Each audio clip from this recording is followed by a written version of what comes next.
Alright everyone, welcome back to my channel, Baseball Talk with Nick Morgan. Baseball is back and I could not be happier. As of yesterday, it is confirmed we have a 2020 season. And personally, I thought I would never see the day. I mean, there were so many negotiations and back and forths between Major League Baseball and the Players Association. I was just really nervous. It didn't look good for a little while. And I was like, you know what, we're gonna have to wait till 2021. This is not good. But no, there's finally been an agreement. There's a schedule set in place. The health and safety protocols have been finalized. And this is amazing. I mean, we should have had opening day back in the end of March. We are now approaching the beginning of July and there's no baseball, but opening day revamped is right around the corner, and so is spring training part 2. I mean, that's less than a week away. We're gonna cover everything in this video.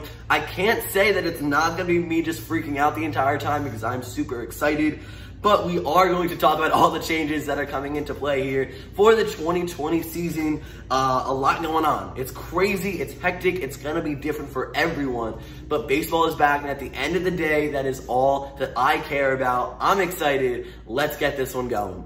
So baseball is back, but what does that mean for everyone involved? How does that affect the teams, the players, the fans, and like the owners and the executives and stuff? We're gonna get into all of that right now. This is all of what I know at the moment. There is probably a lot going on Twitter as I'm filming this video. There have been updates from a lot of different guys and sources that have been coming out. So I'm gonna tell you all that I know at the moment. If I do find out more information, I will comment it down below and I will pin it so you guys can go check it out. But at the moment, this is all we have, and there's a lot. It's a hefty list here, and it's a lot of adjusting for the players, but it's baseball. Everyone wanted to see a season, and that at the end of the day is what we have, and I could not be happier. So spring training, jumping right into it here, spring training starts on July 1st, which is less than a week away.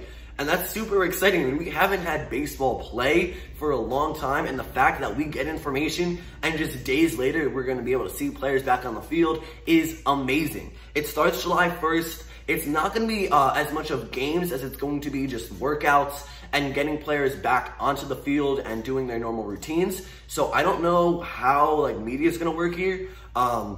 If there's going to be like televised spring training, or if it's just kind of going to be like, yeah, you know, players reported today and they're doing their workouts, whatever. So we are unsure how that's going to work just yet, but on July 1st, spring training will begin. Players have to report by then. Now, there is going to be a 60-game schedule set in place, but those 60 games are over a course of only 66 days. So it's a lot of baseball compacted into a very little time. Limited off days. There's going to be a lot of roster changes and moves, and we're going to see a lot of different things going on. It's going to kind of be tough for the managers here to kind of figure out what they want to do because, you know, a player gets tired, they get slightly injured, and that kind of throws off everything. It's a shortened amount of time and a 60-game season, so that's super exciting for us. And that season will start on July 22nd or July 23rd. I think that's based off like the team. So, you know, half of the league will start on the 22nd, the others on the 23rd. So that's exciting. That's exactly a month away, or just somewhere in that range. Baseball's back, guys, and I could not be happier. So because of the shortened season and the coronavirus, there are a couple of changes coming into play here that we're going to talk about at the moment. And the first is being players could opt out of 2020 if they are severely at risk or their family is at risk of contracting the coronavirus. So if someone in their family has a really bad health issue already and they can't really risk getting sick, that player can go ahead and say, I'm not going to play. And at that point, they can go ahead and kind of negotiate with their teams how they are going to get paid and put their time in. So that is something that is definitely beneficial to players who weren't necessarily in favor of playing at the moment because of everything that's going on. I don't know who that's going to affect or how many players that'll affect, but as we get closer to the season, I guess we will find out. And not just really safety and precautions. That was agreed upon yesterday as part of like the ongoing agreement between the Players Association and Major League Baseball.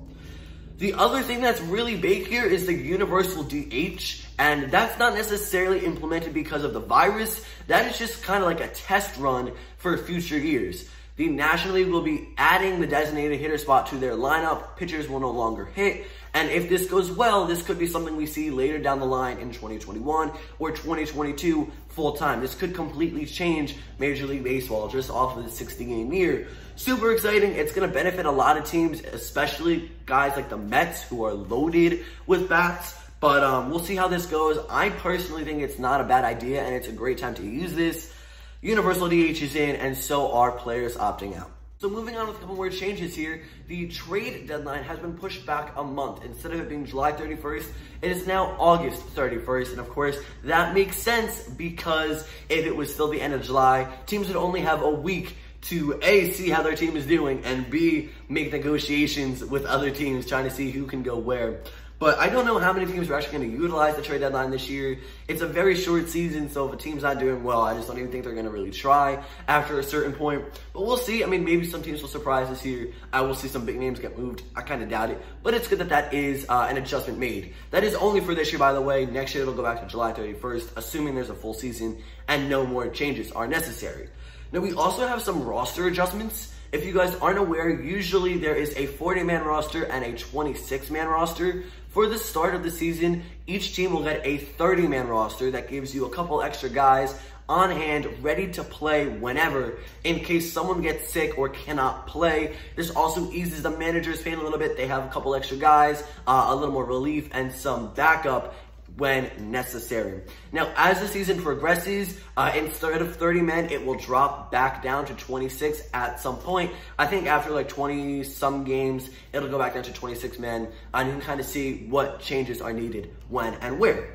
So that's two important things there as well. We have a couple more, and this one's kind of interesting. We've seen some other professional leagues do this already in years past. But now it looks like Major League Baseball will have a runner start on second for both teams after extra innings. So say 9 innings are over, the Yankees and Mets are tied at 3-3. The Mets will get a runner on second to start their half of the inning, and so will the Yankees. Now, this is definitely a strategic part of the game, but it is also to kind of speed up play. Because you only have 60 games in 66 days, teams cannot afford to be going 13 innings into a game, you know, using all their bullpen arms and, you know, tiring out their players. So this is an attempt to kind of speed up the game, get runs in quicker, end the game. And I think that's good. I mean, do I like it? No. But do I like baseball being back? Yes. So if this is what we have to deal with, that is fine by me.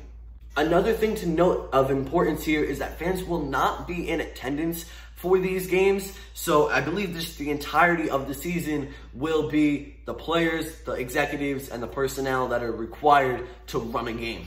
So we will be able to watch them from TV, listen to the games over the radio, and that's essentially it. I don't think that's anything too crazy. I mean, if you're a true baseball fan, it's not really about going to the games all the time. Even though that is fun, you know, it's just as fun to sit at home and watch. We have a baseball season. Again, that's all that matters. I don't care if I can go or not. I'll be watching from my couch, probably all 60 games. I don't know if that applies to the postseason or not. I don't know if there's an expanded postseason yet. I'm sure there will be. We'll figure all this out as we kind of get closer to opening day and as the season gets nearer.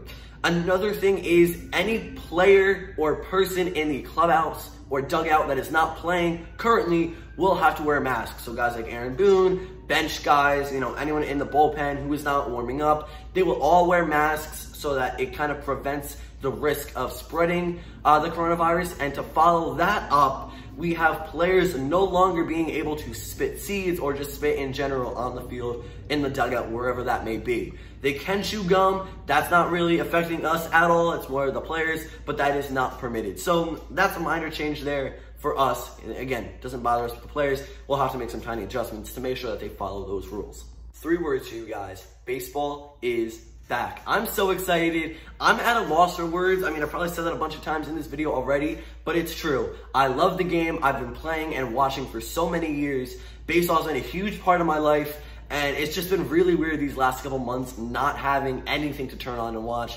other than the Korean Baseball Organization, which is great, don't get me wrong, but like I miss Major League Baseball, but it's gonna be back. It's here within a month. Spring training starts in a couple of days, and it is honestly just a great time. I'm so excited. You know, just a genuine part of me that lit up yesterday when I saw baseball's coming back. It's awesome.